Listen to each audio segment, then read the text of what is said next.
Le jiu-jitsu brésilien est un art martial qui fait son petit bonhomme de chemin en Côte d'Ivoire. Récemment, on a pu se faire une idée de cette discipline lors de l'Open organisé au Centre sportif culturel et d'éthique ivoiro-coréen Alassane Ouattara. À cet effet, nous recevons le promoteur Frédéric Parasol pour nous faire le bilan. Il est accompagné de deux athlètes, Didous Mouf et Amir Ijazi.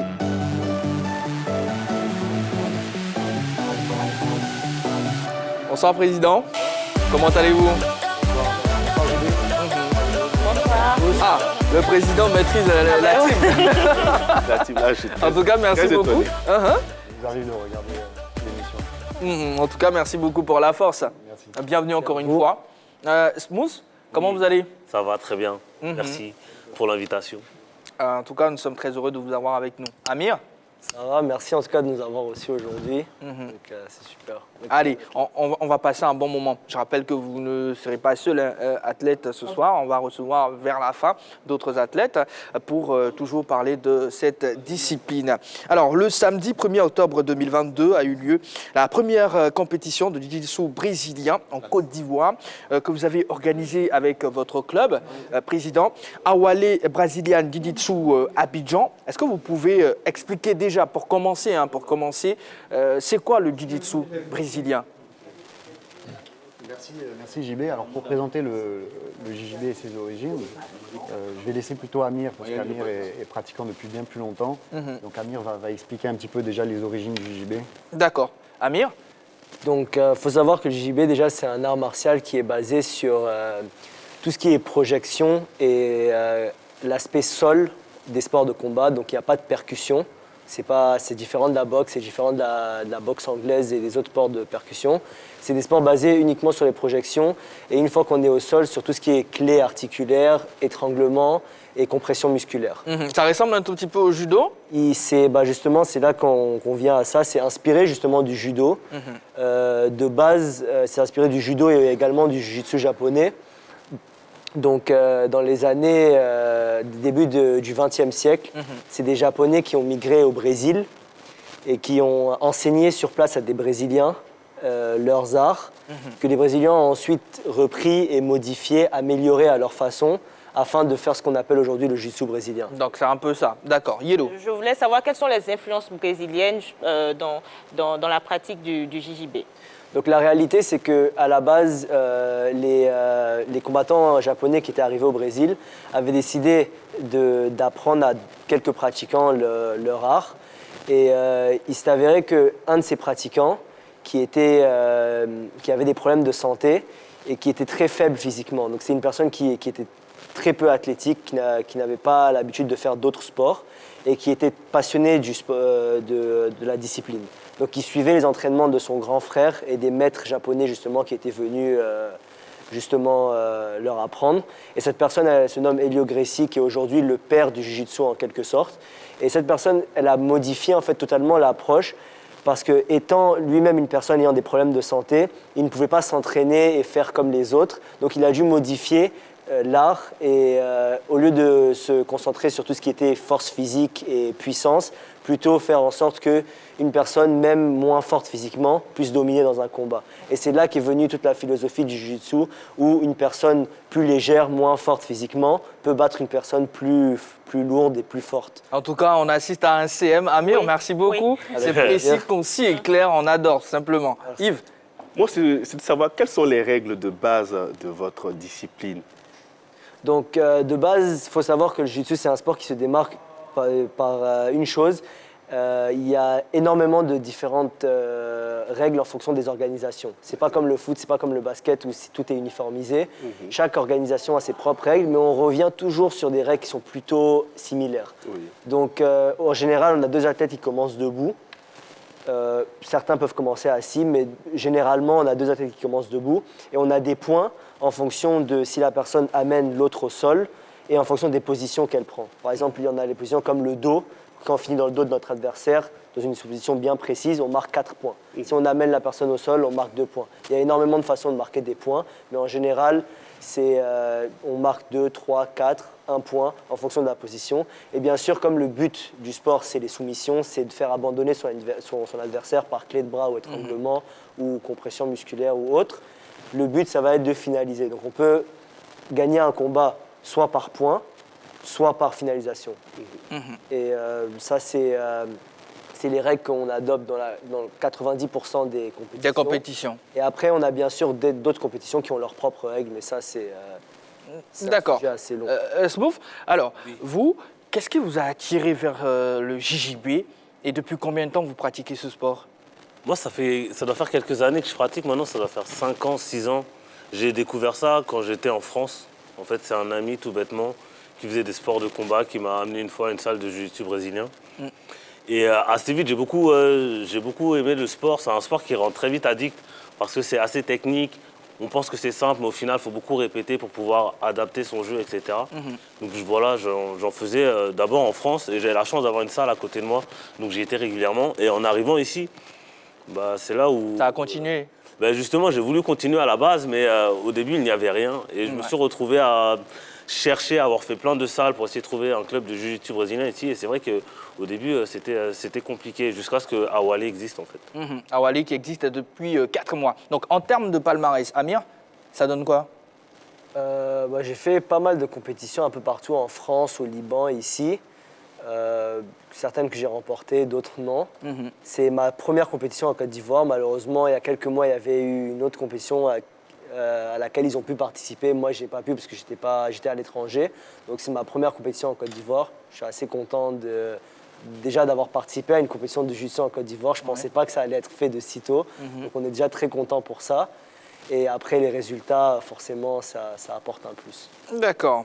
Alors, Président Frédéric, alors, votre club compte combien de licenciés aujourd'hui? Si vous permettez, je vais juste Assez rapidement. à mettre un petit complément. C'est que le jiu-jitsu brésilien, pour résumer, on dit que c'est l'art martial qui commence là où les autres s'arrêtent, pour que tout le monde comprenne. C'est-à-dire que le karaté, la boxe, le taekwondo, tous ces sports sont des sports debout. La spécialité du jiu-jitsu brésilien, c'est qu'il commence au sol. Donc ça, c'était la première chose. Et en juillet, il y a eu les championnats de Côte d'Ivoire de jiu-jitsu japonais, qui ont une spécialité au sol qui est le newaza. Donc on a voulu compétir sur cette compétition et on a des athlètes qui sont illustrés. On a eu 2 champions de Côte d'Ivoire du club.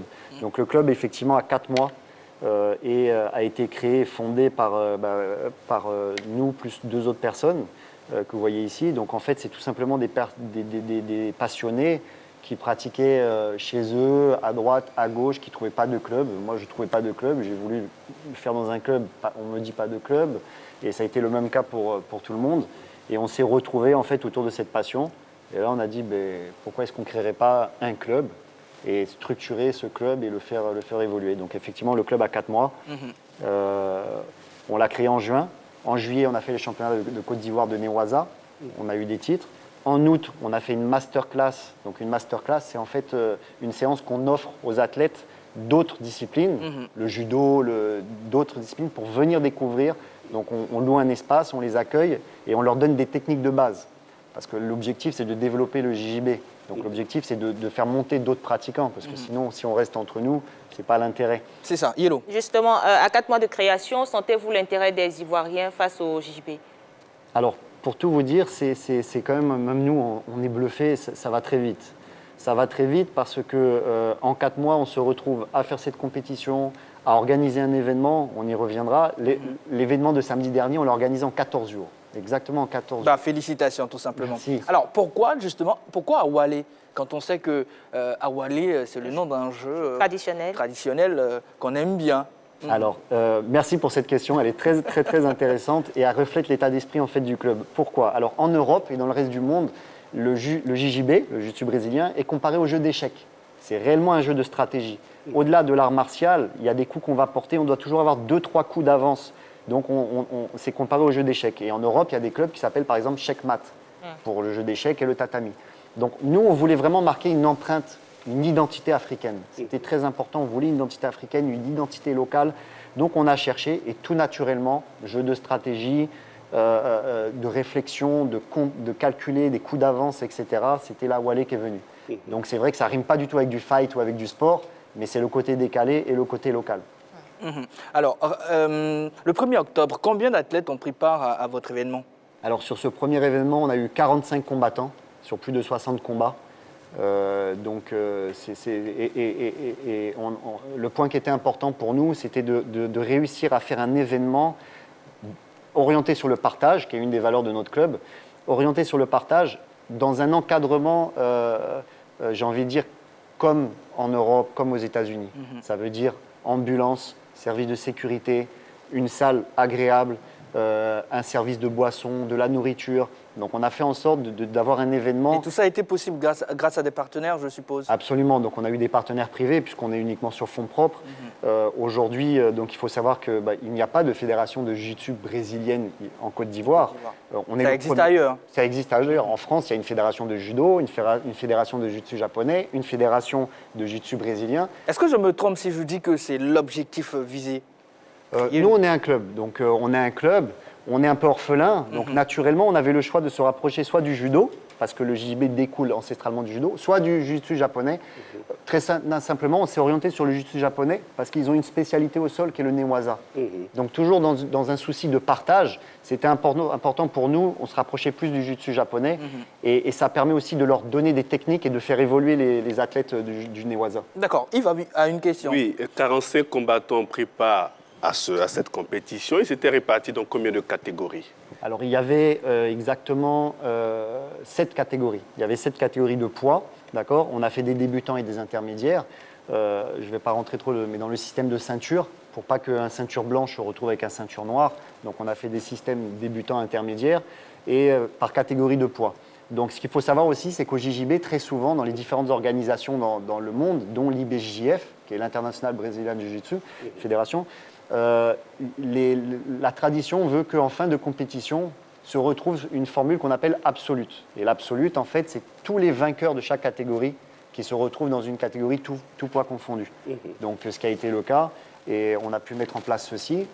Et donc, Amir, qui est ici, a gagné sa catégorie, par exemple, en moins de 80 kilos.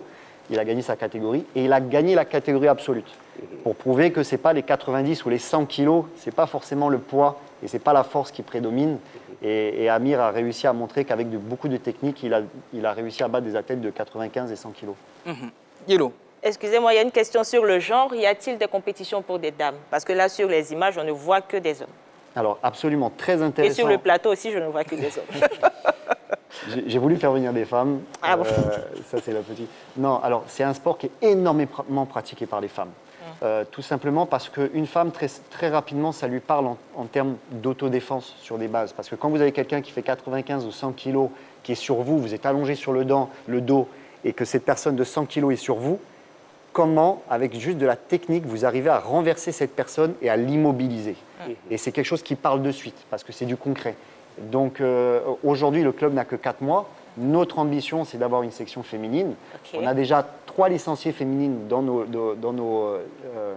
nos licenciés actuels.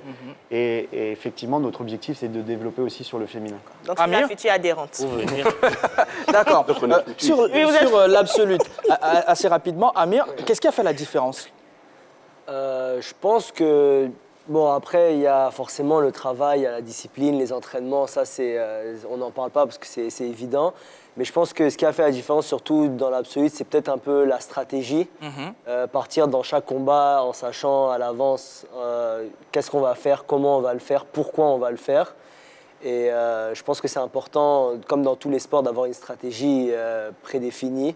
Donc, je dirais la stratégie. La stratégie, d'accord. Alors, Frédéric, parlez-nous un tout petit peu du head coach Babiche de la Verda.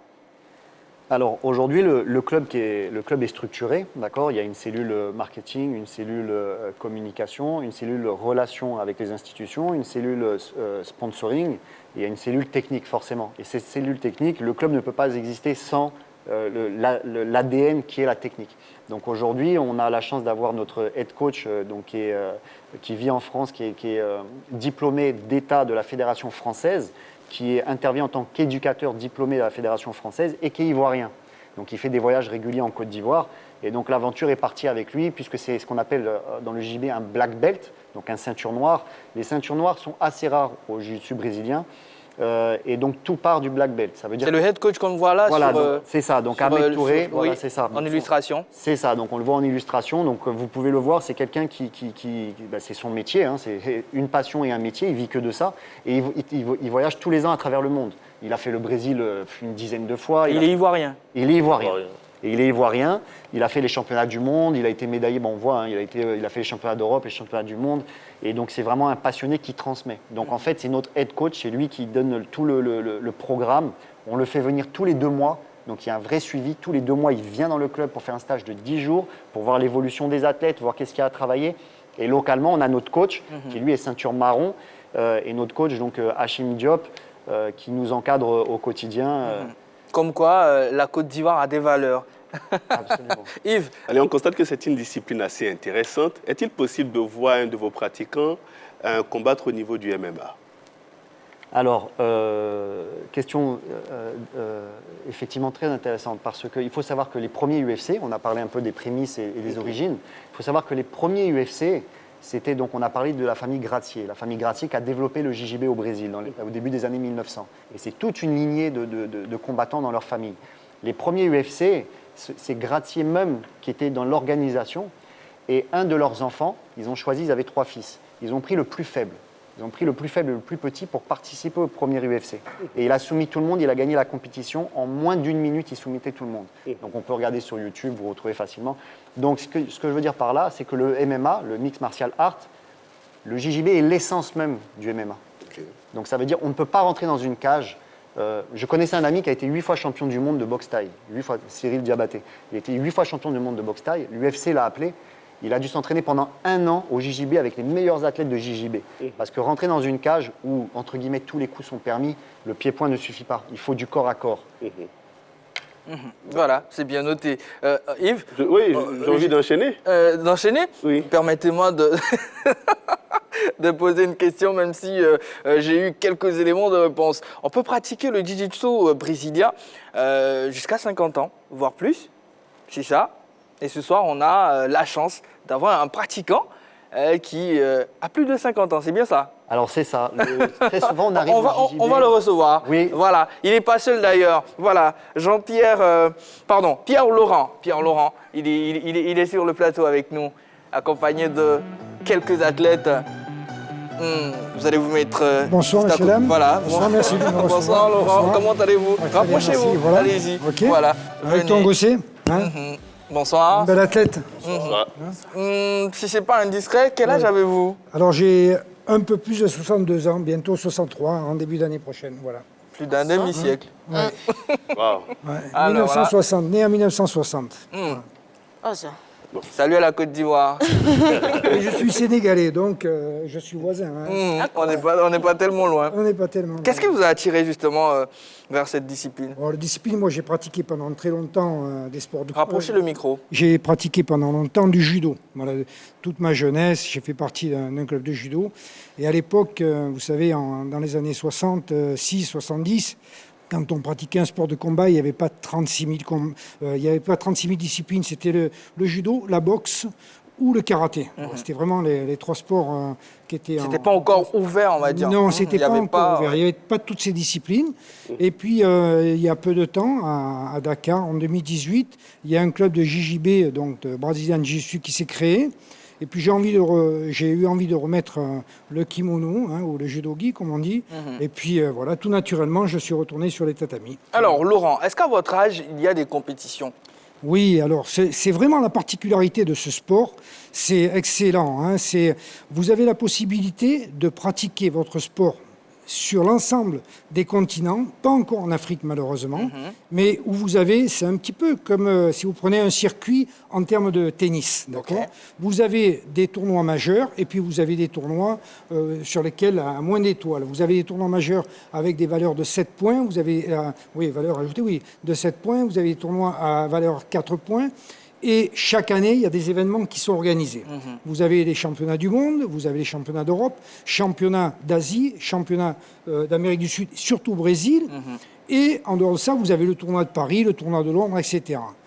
La vraie particularité du JJB qu'on trouve dans aucun autre sport, c'est que quel que soit votre âge, votre poids, votre catégorie votre poids et votre grade, vous pouvez combattre. Moi, j'ai obtenu des titres mondiaux, un titre mondial et 2 titres européens, mais je ne suis pas champion du monde ou je ne suis pas champion d'Europe. J'ai un titre de champion d'Europe dans ma catégorie d'âge, dans mon catégorie de poids et dans mon grade, ceinture bleue. Ok. Voilà. Et ça, c'est quand même exceptionnel parce que... Est-ce qu'on peut vous retrouver face à Amir? J'ai beaucoup de mal avec Amir. C'est là où il faut pas confondre un champion du monde. Je ne suis pas champion du monde. J'ai un titre Ouais, de champion, du monde. ouais. Mais quand je combat avec Amir, honnêtement, Amir, c'est la personne au club qui me donne le plus de mal. Mais c'est pas parce qu'il est il est plus jeune que vous avez du mal, par exemple. Non, c'est parce qu'il a une approche, il a une dimension technique. Ah, il a évoqué sur ce Voilà, plateau. il a une dimension technique supérieure à beaucoup de pratiquants du club. Voilà, vraiment, ça il faut le dire. Et il est capable de de combattre aussi bien dessus que sur le dos. Sur le dos. D'accord. À côté, c'est monsieur? Aussi, Vous êtes pratiquant également de Jiu-Jitsu? bien sûr. D'accord. Et ici, on va passer le micro. Présentez-vous. Monsieur Kouakou Hippolyte Claude, Phoenix, pratiquant GGB. Depuis combien de temps? 2 mois, mais je suis de l'ancienne maison, c'est-à-dire Jiu-Jitsu traditionnel. Approchez un tout petit peu. Personnellement, j'aurais souhaité vous voir à la boxe. À la boxe, bon, Allez, juste pour vous taquiner. William Essira, donc pratiquant depuis 4 mois. D'accord. En tout cas, bonne chance pour la suite. Voilà. Allez-y, Alors, Frédéric. juste une précision, par exemple, c'est intéressant. William a fait les championnats de Côte d'Ivoire en juillet. D'accord, il a fait vice-champion de Côte d'Ivoire. Et c'est une petite anecdote, mais il a affronté le vice-champion d'Afrique, ceinture noire de judo. Et le judoka l'a mis en quelques secondes au sol. Oula. Mais arrivé au sol, il a fait son jeu et il a pris le dos de son adversaire, il lui a fait un étranglement et il a gagné. Et toute la salle s'est dit, mais d'où vient ce sport? Alors, toute proportion gardée, ce n'est pas une question de force, il n'est pas plus fort, etc. Mais notre spécialité, c'est le sol.